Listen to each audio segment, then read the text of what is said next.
Chinese collection is something like 2,400 pieces or so. And when I made the choice what to donate to M+ Museum, my criteria were to document the storyline of Chinese contemporary art from its very beginnings, 70s, to that day, which was 2012. I had, from very young, been interested in contemporary art. First I worked as a journalist, but I was a specialist on Near and Middle East. Then I joined the Schindler Elevator Group, and then when I started work there, Chinese delegation appeared in Switzerland.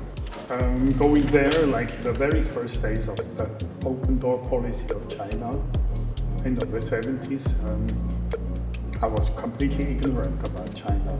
I had this naive idea through the contemporary art of China. I would learn more about China because I was always accompanied by the party. I couldn't move freely. I could only see one narrow aspect of Chinese reality, so I thought maybe contemporary art will give me another insight, but of course it didn't work that way. For me, my ultimate study object, China. So I studied through the business, through the politics, diplomacy, and through the art. That means I have to have access, I have to be able to discuss with artists what is this about, etc., etc. And then the artists also were very interested to discuss with me because they didn't know the outside world, and the first people appeared from the outside world, galleries, even auction houses. They had no idea how to deal with them. So many artists wanted my advice about what kind of strategy they should employ towards gallery, towards collectors. Well, we are good friends, and he always calls me his maker. Well, we met first time 95. Since then we have ongoing, and we did a whole number of projects together. It's true there was a big political debate. After years, no one paid much attention to the details in the collection, but then two women activists, politicians from more the Beijing camp in Hong Kong raised the discussion by asking the head of government, Carrie Lam, in a public debate whether she really knew what they accepted with this SIG collection. And they brought up this one photo where I already give the finger to the Tiananmen, and they said this type of art induces hatred against the motherland. So that triggered the debate, but then I traveled a number of times actually to Hong Kong to discuss this issue, controversial art from Chinese perspective, make them understand more what contemporary art is about. So in the end, they agreed that we could show some work by Ai Weiwei in our opening of the M+ Museum. This was very important because this is the textbook exhibition of Chinese contemporary art, this very first display that's on now. Well, I grew up in a Swiss household, and yes, we had some paintings on the wall, 19th century, romantic realism, landscapes, things like that. But I never saw them. They were like furniture to me. But then I had a friend, older than me, much older, who was very involved in the contemporary art scene. Like took me along, so when I was a young student, and so I could see a lot of contemporary art and talked about it with artists, etc., etc. So that was the moment when art all of a sudden had blood and flesh to it for me. So his most expensive painting sold for 25 million US.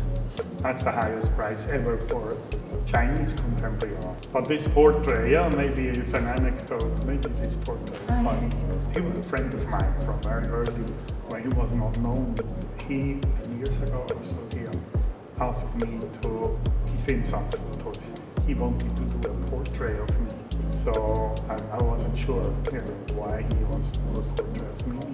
Am I supposed to collect this portrait or what? It's always a bit a difficult situation.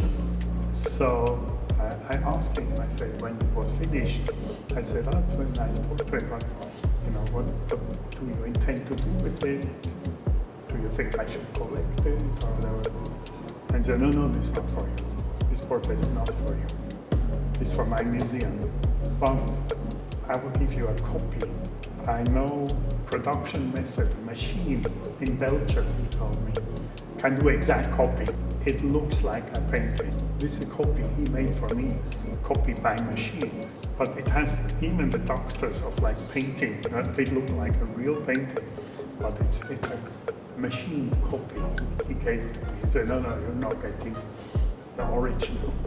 So that's a funny piece here. Yes, that takes research and discipline. There's a lot of interesting and maybe attractive things around, but when you build a collection, I think it's very important to discover a focus for yourself so that you are not all over the place.